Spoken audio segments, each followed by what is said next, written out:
Hi friends, నా videos కానీ మీకు నచ్చినట్టయితే please like and subscribe my channel. ఈరోజు నిండు నూరేళ్ల సావాసం సీరియల్లోని భాగ్యకి తను కొడైకెనాల్లో మాట్లాడే అక్క అమరేంద్ర పిల్లలు ఒకరేనని తెలిసిపోతుంది. ఆ బాధతోనే తను చాలా దిగాలుగా ఉంటుంది.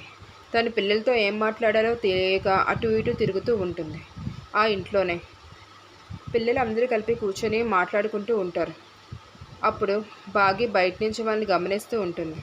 బాగి గమనిస్తూ ఉండడం చూసిన అమ్ము, ఏంటి బాగి అలా ఉన్నావు, నువ్వు హ్యాపీగా లేవు, మొహం ఎందుకు అంత దిగాలుగా ఉంది అని అడుగుతుంది అమ్ము బాగిని.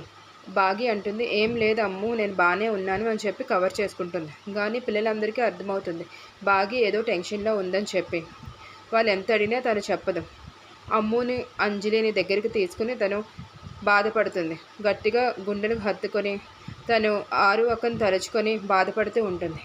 ఆకాష్కి ఆనంద్కి కూడా తెలియదు ఎందుకు తను అలా బాధపడుతుందో అని. తనకు నిజంగా తెలిసిపోయిందన్న సంగతి పిల్లలకి తెలియదు.